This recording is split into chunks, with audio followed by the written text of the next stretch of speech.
Alors avant de commencer la vidéo, je vais te faire une confession. Je suis une fan du MBTI. Si tu ne me connais pas, je suis Touka et ma devise est comprendre pour réinterpréter pour changer. Et aujourd'hui, je vais te parler du MBTI. Et du coup, je vais essayer de te donner 5 raisons pour lesquelles l'MBTI est une théorie à considérer et à explorer pour te connaître en profondeur.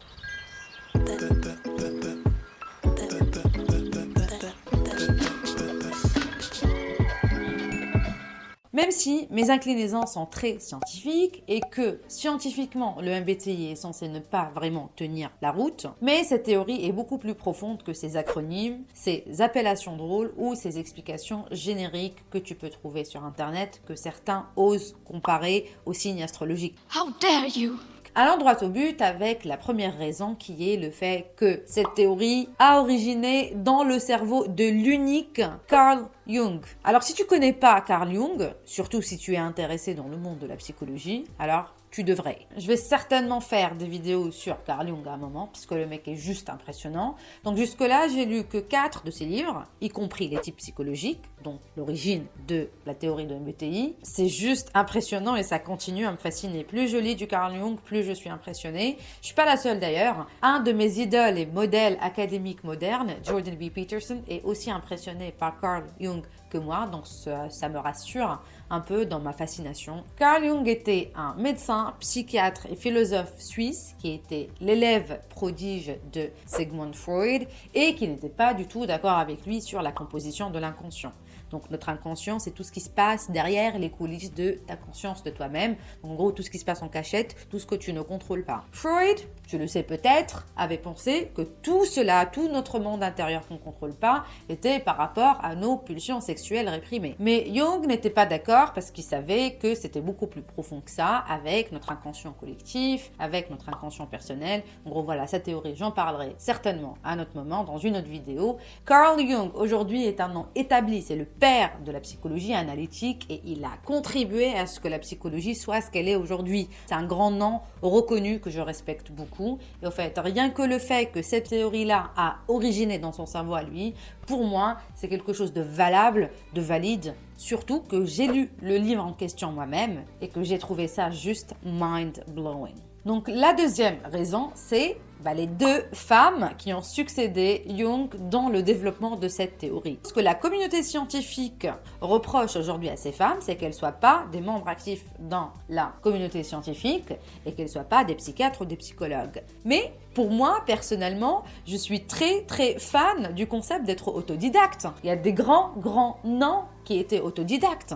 Dans le monde de l'architecture, par exemple, je peux mentionner Frank Lloyd Wright. C'est un des plus grands architectes américains. Je peux aussi mentionner l'architecte japonais, un des plus grands architectes japonais, Tadao Ando, qui était autodidacte. Il y a d'autres grands noms, comme par exemple Karl Marx, qui avait fait une formation en droit. Après le fait d'être militant, journaliste et philosophe, ça, il y était complètement autodidacte. Je peux mentionner plein d'autres noms. Steve Jobs, Bill Gates, et enfin, la liste, elle peut être vraiment longue. Donc, au fait, je pense que tu vois ce que je veux dire par le concept d'être autodidacte. Donc, pour moi, ces femmes-là, le fait qu'elles soient autodidactes, surtout avec le background que je vais te mentionner, franchement, je trouve cela impressionnant. Alors, commençons par Katharine Cook Briggs, qui est la mère et qui est la première de la famille qui était impressionnée par le travail de Jung et qui voulait poursuivre cette théorie-là. En fait, Katharine Cook Briggs, qui était née en 1875, donc figure-toi que c'est il y a plus de 240 ans. Hein. Katharine était une enfant brillante qui a sauté plusieurs classes et qui était allée à la fac à l'âge de 14 ans, où pendant 4 ans, elle était tous les ans majeure de sa promotion. Elle était très connue par son caractère consciencieux et réflexif, elle était très profonde en tant que personne. À son époque, t'imagines, elle a fini ses études avant l'année 1900 et du coup à cette époque-là, elle n'était pas censée travailler ou s'investir dans le monde intellectuel.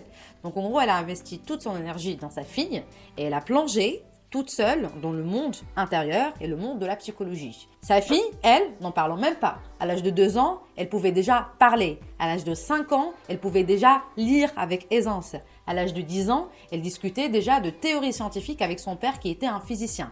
Et à l'âge de 12 ans, elle maîtrisait déjà 4 langues qu'elle a appris toute seule. Je t'épargne les détails de son adolescence qui sont aussi impressionnants. Pour son entrée à l'université, elle a gagné une bourse d'excellence de ce qui a été peut-être à l'époque un concours d'entrée aux grandes écoles. À la fac, elle était aussi majeure de sa promotion. Et ses accomplissements de génie, j'en passe parce que je peux faire toute une vidéo rien que pour parler de ses accomplissements à elle et sa mère. Me dire que ces personnes-là, avec ce background-là, sont autodidactes, pour moi, surtout en tant que femme, c'est une fierté que ces femmes-là, à cette époque où elles n'étaient pas censées investir dans leur monde intellectuel, je ne peux qu'être fière et impressionnée par leurs efforts. Surtout que Catherine, la maman, elle a eu des échanges et des retours de la part de Carl Jung lui-même. Cette idée-là, l'histoire de l'évolution de l'MBTI, je peux te faire toute une vidéo par rapport à ceci. Je trouve que l'histoire, elle est très intéressante, surtout la partie histoire de Elizabeth et sa mère Catherine.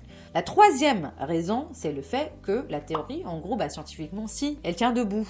Je sais que j'ai dit au départ que scientifiquement, elle est censée ne pas être cohérente, mais au fait, si. Tu sais pourquoi? Parce qu'en gros, le modèle Big Five, qui est le modèle scientifiquement valable aujourd'hui, pour moi, c'est juste une autre devise à cette même monnaie. C'est vrai que ce modèle ne t'assigne pas une préférence absolue comme a tendance à le faire le MBTI, mais en gros, les spectres, c'est les mêmes, les dimensions, c'est les mêmes. Il y a deux détails et 2 paramètres à comprendre au MBTI pour qu'il y ait zéro confusion. Et ça sera l'épisode de la semaine prochaine où je vais t'expliquer les 2 paramètres à prendre en considération quand tu essayes de t'analyser en utilisant le modèle MBTI. Pour aller un peu plus dans le détail de ce que je suis en train d'avancer aujourd'hui, le fait que le MBTI et le Big Five sont 2 devises pour la même monnaie, je vais faire une vidéo aussi où je les compare pour que tu vois vraiment à quel point ils sont semblables et les axes de différence. Le MBTI est quand même scientifiquement cohérent si on veut vraiment le voir, si on a envie de le comparer au Big Five.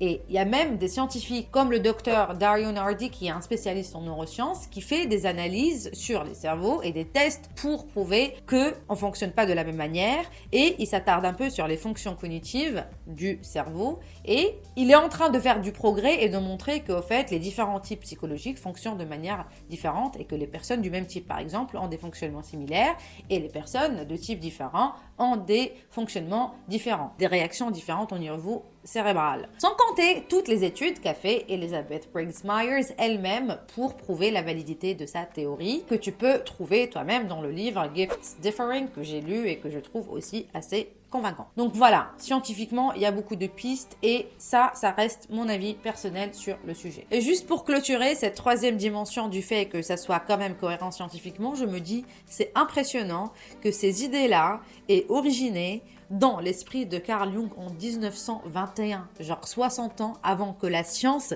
et la psychométrie puissent arriver à pratiquement les mêmes conclusions. Donc voilà, je dis ça, je dis rien. Alors la 4e raison, c'est le fait que la théorie est pleine de bienveillance et son but est assez noble quand même. Ce qu'on cherche avec cette théorie-là, c'est que tu te comprennes et que tu comprennes les autres. Ça met en lumière les aspects que tu dois appuyer pour ton succès et les lacunes que tu as et les défauts, on va dire, à travailler. Donc tout le monde y est gagnant parce qu'il n'y a pas de discrimination entre les types. Chaque type est décrit d'une manière réaliste qui met en avant ses points forts et qui met aussi en avant ses points faibles, donc les faiblesses qu'il a à travailler. Mais pas de cette manière générique où tout le monde est gagnant, comme pour les signes astrologiques par exemple, où la description est tellement générique qu'elle peut coller à n'importe qui, avec entre parenthèses mon respect aux personnes qui peuvent croire aux signes astrologiques, même si personnellement j'y crois pas. Quand j'ai plongé vraiment dans cette théorie pour vraiment me comprendre, j'avais l'impression de me rencontrer, de me voir objectivement pour la première fois, de faire connaissance avec mes points forts et mes points faibles. C'était vraiment un déclic pour que je prenne ma vie en main. Et si j'en parle beaucoup et que j'ai peut-être une petite affection pour cette théorie, c'est parce que personnellement, en fait, j'ai eu un grand déclic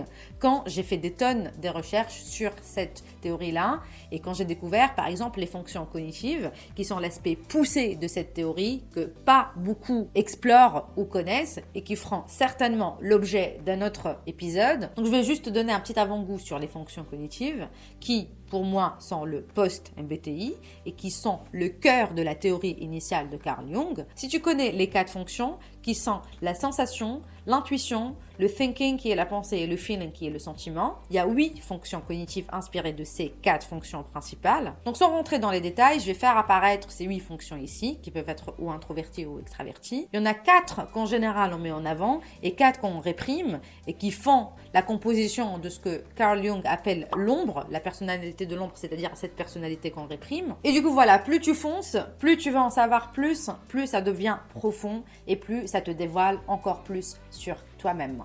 Donc, ces 8 fonctions cognitives et tout ce que je viens de mentionner me ramène à la 5e raison qui est, au fait, apprendre l'MBTI, c'est une sorte d'apprentissage d'une nouvelle langue. Donc, c'est comme si tu apprenais une nouvelle langue ou un nouveau langage de code. C'est juste que c'est une langue ou un langage de code qui concerne les humains. C'est là que je pense que le MBTI le remporte de loin sur le Big Five parce qu'au fait, il offre un lexique simple qu'on peut utiliser, une nouvelle langue pour parler de ces différences qu'on a l'un de l'autre. Je te donne des petits exemples que tu vas probablement pas comprendre si tu connais pas les fonctions cognitives. Dire par exemple, oui, ça c'est mon intuition extravertie qui me fait faire ci.